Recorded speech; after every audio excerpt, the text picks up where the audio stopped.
Hello everyone, welcome to my channel learn with Faiza. आज हम एक ऐसी हेल्थ प्रॉब्लम और उसके सोल्यूशन के बारे में बात करेंगे कि आप यहाँ पे देखिए स्किन पे इस तरीके से दाने बन जाते हैं और वहाँ पे रेडनेस हो जाती है। तो दाने किस तरीके से दिखते हैं? तो इस तरीके से छोटे छोटे जो दाने हैं वो दिखते हैं और दाने के कारण आपको इस तरीके से स्किन पे ये जो है वो दाग रह जाते हैं, या फिर आपकी बॉडी में बहुत तेज खुजली होना और होठ पर सूजन आ जाना। ऐसा लगता है कि जैसे किसी ने वहां पे काट लिया है, जिसके कारण आपका जो लिप्स है वो इन्फ्लेम हो गया है, सूज गया है। त्वचा में रेडनेस हो गई है, या फिर किसी चींटी ने काटा है, किसी इंसेक्ट ने काटा है, तो उसके कारण आपकी स्किन पे इस तरीके से रेडनेस हो जाती है और उसका जो बग है वो स्वेल हो जाता है और स्किन पे रेडनेस हो जाना। तो अगर किसी ने काटा है तो वहां पे रेडनेस भी हो सकती है। आंखें जो है वो लाल हो गई है, आंखों में से आपको पानी आ रहा है, या फिर जीभ, आंखें या फिर पूरे चेहरे पे वो सूजन हो गई है। आपकी नाक जो है वो बह रही है, या फिर आपकी जो नाक है वो बंद हो गई है। तो ये जो सभी पिक्चर्स हैं वो आप यहाँ पे देख रहे हैं कि होठ का सूजन हो जाना, स्किन पे रेडनेस होना, स्वेलिंग होना, दाने जैसा फील होना, तो ये जो सभी सिम्टम्स हैं वो एलर्जी के हैं। तो आज हम सभी टाइप की एलर्जी के बारे में सीखेंगे। तो यहाँ पे आप एलर्जी के बहुत सारे जो पिक्चर्स हैं वो देख सकते हैं।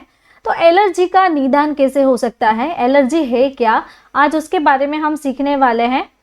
तो सबसे पहले एलर्जी के बारे में जानेंगे कि एलर्जी क्या है और क्यों होती है, उसके कौन कौन से टाइप्स हैं, causes, symptoms, diagnosis, treatment and क्या क्या उसकी मेडिसिन ऑप्शंस हैं। तो इस बारे में आज का हमारा वीडियो लेक्चर रहेगा, तो आप लास्ट तक बने रहिए। अगर आपको भी इसी तरह से कोई भी एलर्जी है तो उसका आपको सोल्यूशन मिलेगा। सबसे पहले समझते हैं एलर्जी के बारे में कि एलर्जी क्या है। तो एलर्जी एक ऐसी कंडीशन है जो कि हमारे इम्यून सिस्टम से जुड़ी हुई है। अब ये जो हमारी इम्यून सिस्टम है वो एबनॉर्मल हो जाती है, वो वीक हो जाती है बिकॉज ऑफ फॉरेन सब्सटेंस। बाहर से जो एलर्जन आ रहे हैं उसके कारण ये जो एलर्जन हमारी बॉडी में जाएंगे तो आपको एलर्जिक रिएक्शंस हो सकती है। आप समझे तो आप यहाँ पे देखिए कि ये जो है वो छोटे छोटे एलर्जेंस हैं। तो एलर्जन सेल जो है वो बीटा सेल में कन्वर्ट होते हैं, उसके कारण आपको आईजी जैसी प्रॉब्लम हो सकती है। तो आईजी लेवल अगर इंक्रीज होता है तो वो आपकी बॉडी पे इफेक्ट करता है, जिससे कि आपकी बॉडी में हिस्टामाइन रिलीज करवाता है। तो अब हम समझें कि एलर्जी किस कारण से होती है, कौन कौन से ऐसे सब्सटेंस है जिसके कारण किसी को एलर्जी हो सकती है। तो किसी को पीनट्स है, नट्स है, तो यहाँ पे आप बहुत सारे ऐसे इंग्रेडिएंट्स देख सकते हो जिसके कारण से कोई भी इंसान को नॉर्मली एलर्जी हो सकती है। अब समझते हैं एलर्जी के बारे में, एलर्जी के कितने टाइप्स हैं। तो एलर्जी के यहाँ पे सबसे पहला टाइप्स है एलर्जी विथ ड्रग्स। अगर किसी को मेडिसिन से एलर्जी है, ड्रग की एलर्जी है, तो वो अगर समझे तो सब फॉर एग्जांपल यहाँ पे एक क्लास दिया हुआ है पेनिसिलिन। तो पेनिसिलिन की क्लास से एलर्जी है तो वो ड्रग एलर्जी कहलाएगी। या फिर किसी को फूड की एलर्जी है, लाइक मिल्क है, यहाँ पे नट्स आप देख रहे हैं, पीनट्स आप देख रहे हैं, तो 8 ऐसे मेजर फूड्स है जिसके कारण आपको फूड एलर्जी हो सकती है। नाउ वीडियो के बीच में मैं आपको बताना चाहती हूँ हमारी एक न्यू लॉन्च बुक है जिसका नाम है डिजीज एंड ट्रीटमेंट। तो आप यहाँ पे हमारी बुक का रिव्यू देख सकते हो। तो ये जो बुक है वो इस तरीके से कलर प्रिंटेड बुक आएगी। तो इसके लिए आपको हमें इस व्हाट्सएप नंबर के थ्रू कांटेक्ट करना होगा, जिससे कि आप भी हमारी ये जो बुक है वो जल्दी से ऑर्डर करवा सके और आपकी लिए सिर्फ ओनली ये प्राइस रहेगी ₹749। अब बात करें थर्ड एलर्जी की कि दूसरे कौन से टाइप्स हैं। जैसे कि अगर किसी को इंसेक्ट ने बाइट किया है, इंसेक्ट ने काटा है, या फिर उसका डंक लगा है, तो उसके कारण भी आपको इस तरीके से एलर्जिक हो सकती है। तो यहाँ पे आप इंसेक्ट बाइट एलर्जिक रिएक्शंस देख सकते हैं, जैसे कि मॉस्किटो और बीज। अब बात करें लेटेक्स एलर्जी। तो लेटेक्स यानी कि किसी को रबर के ग्लव्स है, रबर की एलर्जी है, या फिर मेडिकल को ऐसे प्रोडक्ट्स है, लेटेक्स बलून्स है, तो उससे आपको एलर्जिक रिएक्शन है, तो ये भी एक एलर्जी का टाइप हो गया। और मोल्ड एलर्जी यानी कि फंगस है और ऐसे कई बैक्टीरिया है जिसके कारण आपको ये एलर्जिक रिएक्शन हो सकती है। या फिर किसी को ऐसे भी एलर्जी हो सकती है जैसे कि पेट की। अगर आप एनिमल रख रहे हैं तो एनिमल के जो छोटे छोटे बाल होते हैं उसके कारण भी आपको एलर्जिक रिएक्शन हो सकती है। Pollen allergy. तो पोलन क्या है, तो हमारे एनवायरनमेंट में ऐसे कुछ प्लांट्स हैं जिसका छोटा सा ये जो होता है वो आपके नोज के थ्रू आपकी बॉडी में जा सकता है, आपकी स्किन पे टच हो सकता है, जिसके कारण आपको एलर्जिक रिएक्शन हो सकती है। तो अब हम बात करें तो एलर्जी किस कारण से होती है। तो पहले तो हमने एलर्जी के टाइप्स देख लिए, अब एलर्जी किस कारण से होती है उसके बारे में सीखेंगे। तो एलर्जी के मैनी मोर रीज़न हो सकते हैं, जैसे कि अगर आपको स्किन कांटेक्ट से एलर्जी है, फूड का इंजेक्शन से एलर्जी है या फिर इनहेलेशन, जैसे कि अगर किसी को स्किन का कांटेक्ट यानी कि प्लांट्स हैं, लेटेक्स है, एनिमल और ज्वेलरी से। यहाँ पे आप देख रहे हैं मिल्क, मेडिसिन एंड नट्स जैसी, और बी या फिर डस्ट। यहाँ पे बहुत सारे ऑप्शंस हैं जैसे कि आप देख रहे हैं, इसके कारण आपको एलर्जिक रिएक्शंस हो सकती है। अब देखें कि अगर किसी को ये एलर्जी हो गई तो उसको क्या सिम्टम्स दिखेंगे। तो सबसे पहले स्किन पे रैसेस बन सकते हैं, तो लाल लाल आपको रेडनेस हो सकती है, आंखों में से पानी आ सकता है, रनी नोज रहना, स्नीजिंग, रेड आईज और बॉडी में इचिंग हो सकती है। आप पूरी बॉडी में इस तरीके से खुजाने लगते हैं। अब बात करें तो स्किन पे रैसेस किस तरीके से दिखते हैं, तो आप यहाँ पे देखिए ये इस तरीके से रेड रेड ये जो है वो स्किन बम्प्स हो जाते हैं। स्किन पे एलर्जिक रिएक्शंस हो सकती है, जिसके कारण आपको स्किन जो है वो ब्लैक होने लगती है, वहाँ पे स्पॉट्स छूट जाते हैं। और लिप्स यानी कि आपकी ये जो होठे हैं वहाँ पे स्वेलिंग होना, स्वेलिंग ऑन फेस। तो आप यहाँ पे देख सकते हैं इस तरीके से फेस का ये जो है वो स्वेलिंग हो गया, पूरा जो फेस है वो सूज गया है। या फिर बॉडी पे आपको इचिंग होना, खुजली होना, रनी नोज रहना, स्नीजिंग, बार बार आप छींके आ रही हैं, आपको आंखों में से पानी आना। तो ये जो सारे सिम्टम्स है वो आपको दिखते हैं। नाउ वीडियो के बीच में मैं आपको बताना चाहती हूँ, आप यहाँ पे सब्सक्रिप्शन देख सकते हैं।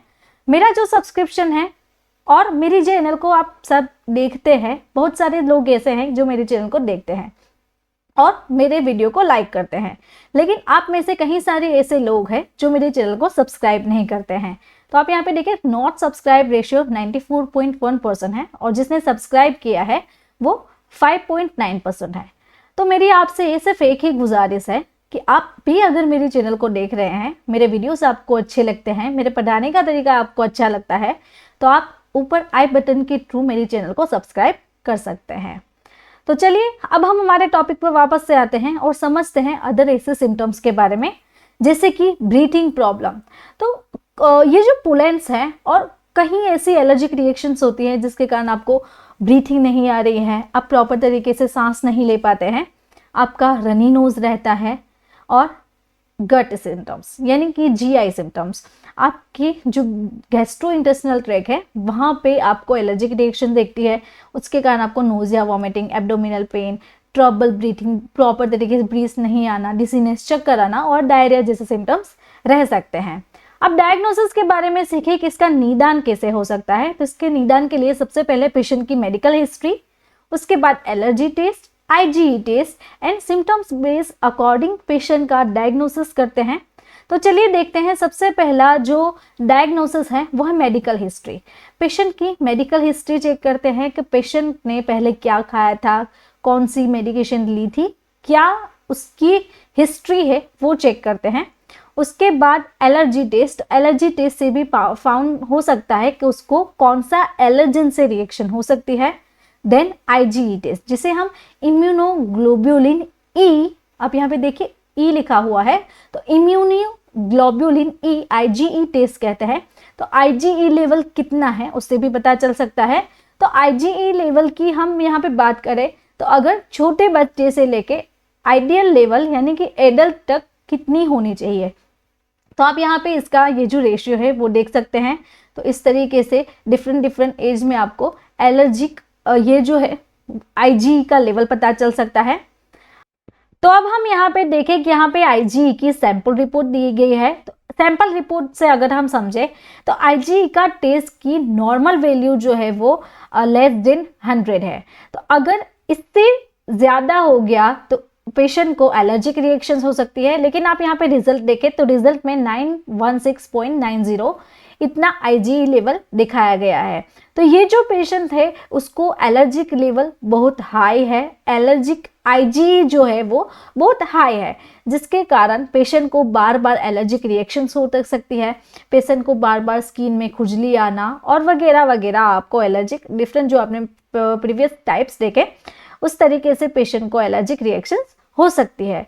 तो इसके लिए पेशेंट को स्पेशली आईजीई की मेडिसिन सजेस्ट की जाती है जिससे उसका एलर्जिक लेवल मेंटेन रहे।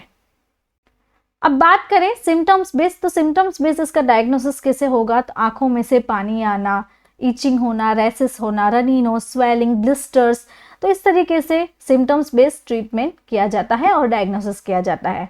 अब बात करें इसकी ट्रीटमेंट कैसे हो सकती है, तो इसकी जो ट्रीटमेंट है कौन कौन सी मेडिसिन दी जाती है, तो allopathy medicine, homeopathy medicine and Ayurvedic medicine, तो इससे पेशेंट का ट्रीटमेंट किया जाता है। अब एलोपैथिक मेडिसिन के बारे में बात करें तो इसमें सबसे पहला जो क्लास है वो है antihistamine, leukotriene modifier, corticosteroid, anti IgE drug and lotion, तो इतनी एलोपैथी में आती है। अब one by one allopathic medications के बारे में सीखें, जैसे कि एंटीहिस्टामाइन, तो फेनाइरेफ्रिमिन मेलेट, तो ये जो ड्रग है वो पेशेंट को 250 mg से 50 mg ओरल पर डे का डोज रहता है, मिनिमम 25 और मैक्सिमम जो है वो 50 mg। देन फेनाइरेमाइन मेलेट का इंजेक्शन आता है, तो ये एविल जो इंजेक्शन है वो पेशेंट को minimum 25 and maximum 50 mg IV और आईएम यानी कि इंट्रावेनस और इंट्रामस्क्यूलर पर डे पेशेंट को दिया जाता है। अब यहाँ पे है क्लोरफेनेरेमाइन मेलेट सस्टेन रिलीज टेबलेट, तो ये जो है वो उसका dose 2 to 4 mg oral per day का रहता है। देन लोराटेडिन टेबलेट, तो ये जो है वो भी पेशेंट को 10 mg per day orally dose रहता है। सेट्रेजिन, ये तो वेल नोन है, अगर किसी को सिंपल से कोई भी एलर्जी है तो ये सेट्रेजिन सबसे पहले प्रिस्क्राइब करनी चाहिए, तो इसका जो डोज है 10 mg orally per day single day आपको पेशेंट को देने का होता है। और लिवोसेट्रेजिन, तो लिवोसेट्रेजिन का डोज जो है वो हाफ हो गया, तो अगर सेट्रेजिन किसी को काम नहीं कर रही है तो उससे ऊपर हम लिवोसेट्रेजिन देंगे, तो लिवोसेट्रेजिन का जो डोज है वो 5 mg ओरली पर डे का रहता है। देन अगर लिवोसेट्रेजिन से भी किसी को क्योर नहीं होता है तो उसके बाद उसके ऊपर आएगा फेक्सोफेनाडिन, तो फेक्सोफेनाडिन का जो डोज है वो 120 से 180 mg ओरल पर डे का होता है। देन बिलास्टिन, बिलास्टिन में बात करें तो बिलास्टिन का जो डोज है वो 20 mg पर डे का रहेगा। अब नेक्स्ट क्लास पे आते हैं ल्यूकोट्राइन मॉडिफायर, तो ल्यूकोट्राइन मॉडिफायर में मोंटेल्यूकास सोडियम, अगर किसी को स्नीजिंग बढ़ गई है, छींके आ रही है, रनी नोज हो रहा है, तो ये इसके लिए अच्छी टैबलेट है, तो इसका डोज 10 mg पर डे का रहता है। नाउ वीडियो के बीच में मैं आपको अगेन बताना चाहूँ, हमारी एक न्यू लॉन्च बुक है जिसका नाम है डिजीज एंड ट्रीटमेंट, तो आप यहाँ पे इस तरीके से हमारी बुक का रिव्यू देख सकते हैं। तो आपको हमारे साथ ऐसे ही स्टडी करना अच्छा लगता है और आपको हमारी ये जो बुक है वो चाहिए, तो इसके लिए आपको हमें इस व्हाट्सएप नंबर के थ्रू कांटेक्ट करके अपनी जो बुक है वो फ्री डिलीवरी अपने घर पे मंगवा सकते हैं। नाउ अदर देखें तो मोंटेल्यूकास और लिवोसेट्रेजिन की कॉम्बिनेशन में मोंटेक एलसी आती है, तो ये भी रनी नोज और स्नीजिंग और एलर्जिक रिएक्शन के लिए अच्छी मेडिसिन है, तो इसका जो डोज है वो 10 mg पर डे का रहता है। अब थर्ड क्लास के बारे में बात करें, जैसे कि कॉर्टिकोस्टेरॉइड, तो कॉर्टिकोस्टेरॉइड जो है उसमें प्रेडनिसोलोन डिस्पर्सिबल टैबलेट आती है, DT टैबलेट, तो इसका डोज 5 से लेकर 60 mg पर डे ओरल रहता है। देन ट्रायमसिलोनॉन 4 से लेके 32 mg per day oral. Then triamcinolone oromucosal, अगर मुंह में किसी को इन्फेक्शन हो गया है, एलर्जिक रिएक्शन हो गई है, तो उसके लिए मुंह में ओरोम्यूकोजल, ओरो यानी कि ओरली ले सकते हैं एंड म्यूकोजल मीन्स के ये आपकी जो बकल कैविटी है उसके अंदर आप लगा सकते हैं, टंग के अंदर लगा सकते हैं, तो इस तरीके से आप दिन में 1 से 2 बार अप्लाई कर सकते हैं। अगर थर्ड मेडिसिन के बारे में बात करें तो यहाँ पे है डेक्सामेथासोन, तो डेक्सामेथासोन ये भी एलर्जिक रिएक्शन में यूज होती है, तो इसका जो डोज है 0.5 मिनिमम एंड मैक्सिमम जो है वो 5 mg पर डे ओरल का रहता है। बीटामेथासोन सोडियम फोस्फेट की टैबलेट आती है, तो ये जो टैबलेट है वो 1 mg की है यहाँ पे, तो मिनिमम जो डोज है पेशेंट को 0.5 और maximum 5 mg per day oral prescribe किया जाता है। उसके बाद डेफ्लाज़ाकोड, तो डेफ्लाज़ाकोड की मिनिमम 30 और मैक्सिमम 120 mg पर डे, लेकिन इसे पेशेंट को जब भी देना है तो उसकी एलर्जिक का लेवल कितना है वो चेक करके पेशेंट को दिया जाता है। देन मिथाइल प्रेडनिसोलोन 4 से लेके 32 mg ओरल पर डे। अब बात करें NDIG, अगर किसी का IgE लेवल इंक्रीज हो गया है तो उसे डाउन करने में और लेवल मेंटेन रखने में ये हेल्पफुल रहता है, जैसे कि ओमालिजुमाब, तो पेशेंट की नीड कितनी है, कितना आईजी लेवल बढ़ गया है, उसके अकॉर्डिंग इसका डोज कैलकुलेशन किया जाता है। अब बात करें लोशन की, तो यहाँ पे कैलिड्रिल एंड कैलोमाइन लोशन है। तो पेशेंट को ये जो लोशन है वहाँ पे लगाना है जहाँ पे एलर्जिक रिएक्शंस हुई है, तो दिन में 2 से 3 बार अप्लाई कर सकते हैं। अब होम्योपैथी मेडिसिन के बारे में बात करें तो यहाँ पे होम्योपैथिक ड्रॉप्स है, जैसे कि आर्सेनिक एल्बम, एलिमम सिपा, नेट्रिनम मूर, सेबाडिला एंड एरुंडो।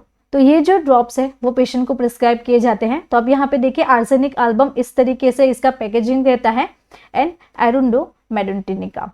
तो ये जो ड्रॉप्स है वो पेशेंट को 2 से 3 drops half cup of water में दिन में 3 बार प्रिस्क्राइब किया जाता है। देन एलियम सिपा 30, ये 30 जो है वो इंडिकेट करता है कि ये एलर्जिक रिएक्शंस के लिए है। तो यहाँ पे इसकी वेराइटीज आप देख सकते हो। Then natrum mur 30 and sabadilla. तो ये जो है वो आपके फिजिशियन जो है वो आपको डायरेक्शन बताएंगे कि कितना आपका एलर्जिक लेवल है और कितना आपको प्रिस्क्राइब करना है।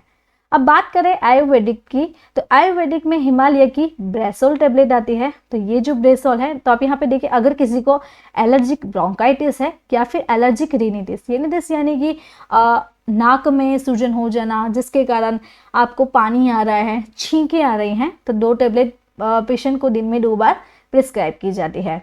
उसके बाद हिमालय कैलामाइन बेबी लोशन, अगर किसी बेबी को एलर्जिक रिएक्शन हो रही है तो बेबी के लिए बेबी लोशन और बेबी सोप रहता है, ये पेशेंट को दिन में 2 से 3 बार स्किन पे अप्लाई करना है। तो अगर आपको मेरा ये वीडियो अच्छा लगा तो आपको ये वीडियो भी अच्छा लगेगा। ऐसे ही डिजीज एंड मेडिसिन के बारे में आपको जानकारी चाहिए तो आप मेरी चैनल को सब्सक्राइब करें और बेल आइकन को टर्न करना ना भूलें। Thank you for watching my video.